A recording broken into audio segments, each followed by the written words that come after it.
necesitamos incorporar nuevos agentes al tratamiento estándar de primera línea de inmunoquimioterapia. La pregunta será si a todos los pacientes o a los pacientes de alto riesgo.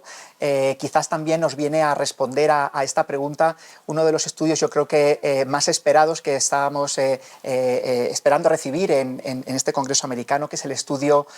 Boven, que lo que hace es incluir pacientes de alto riesgo molecular.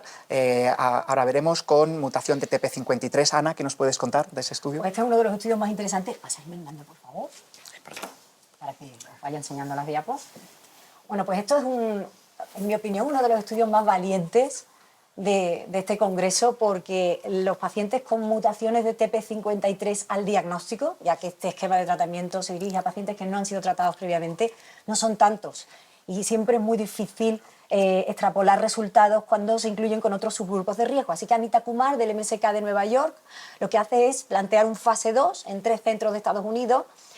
con el objetivo de tratar de conseguir una supervivencia libre de progresión a los 2 años por encima del 55% en pacientes con mutaciones de P53 desde el diagnóstico. Es un estudio pequeño porque, ya digo, estos pacientes no son muy frecuentes, 25 pacientes no tratados con esta mutación de P53, pero como podríamos esperar, hay también una alta incidencia de otros factores de alto riesgo. Un 62% tienen tasas proliferativas muy altas, por encima del 30%, 20% de ellos son blastoides pleomórficos, MIPIs de riesgo alto casi el 70% de los pacientes, por supuesto todos con P53 mutada,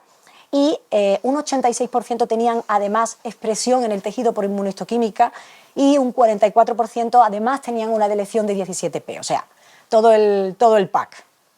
El diseño del estudio consiste en tratamiento con uno de los inhibidores de BTK de segunda generación covalentes, zanubrutinib, que se administraría durante 24 meses en combinación con ovinutuzumab, también desde el ciclo 1 hasta el ciclo 8, y a partir del tercer ciclo empieza el ramp-up de venetoclax, que se mantiene también hasta por lo menos 24 meses. A los 24 meses se hace una evaluación de enfermedad residual y aquellos pacientes que estén en remisión completa clínica y enfermedad residual negativa suspenden el tratamiento aquí y ya entran en observación, y aquellos pacientes que o bien persista positiva la enfermedad residual aunque hayan hecho una respuesta clínica, o bien la respuesta clínica no sea una respuesta completa sino una respuesta parcial, continuarían con el tratamiento con Zanu y venetoclax. Los resultados de eficacia son impresionantes en este grupo, y os recuerdo, es uno de los grupos más difíciles de tratar, 96% de remisiones globales, con un 88% de remisiones completas, y como veis aquí en el gráfico, estos son los 25 pacientes, 11, todos los que llegan a la línea de los 24 meses, han alcanzado la evaluación de enfermedad residual, y como veis, solamente 3 necesitan continuar con el tratamiento oral con venetoclax y zanubrutinib. El primero de estos pacientes tiene un estudio de enfermedad residual ambiguo y, como no queda claro, deciden los investigadores continuar con el tratamiento, y los otros 2 pacientes tienen una remisión clínica, pero la enfermedad residual persiste positiva a los 24 meses, por tanto también continúan con el tratamiento. En el estudio hubo 5 progresiones, 3 de ellas antes de llegar a los 24 meses y 2 en 2 de los pacientes que completan los primeros 24, y en 2 casos también pacientes que inicialmente se había podido suspender el tratamiento, reaparece la enfermedad residual positiva y reanudan el tratamiento con zanubrutinib y venetoclax. Así que esto, como veis, es un esquema limitado en el tiempo, pero ajustado al riesgo concreto de cada paciente en función de cómo cada paciente responde, tanto en respuesta clínica como molecular, al tratamiento.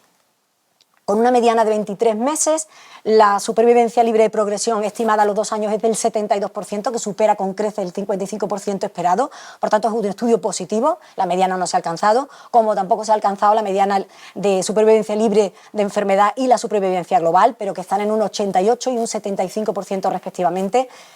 Por tanto, el objetivo del estudio se consigue, y además es un esquema muy bien tolerado en general,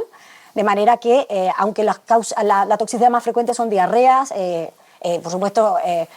efectos adversos relacionados con la infusión. Aquí hay un papel muy importante esto es un estudio que se lleva a cabo en la época COVID y es responsable de algunas de las muertes en remisión completa de los pocos pacientes que fallecen en este estudio. hubo 3 pacientes que tenían riesgo elevado de síndrome de lisis tumoral y recibieron el ramp-up de venetoclax ingresados, pero la realidad es que al final no hubo síndrome de lisis tumoral clínico. Y en conclusión, es un esquema interesantísimo, muy eficaz en uno de los subgrupos de pacientes de mayor riesgo y más difíciles de tratar, de los que no teníamos apenas resultados. Así que luego lo comentamos si queréis, pero es uno de los estudios más interesantes.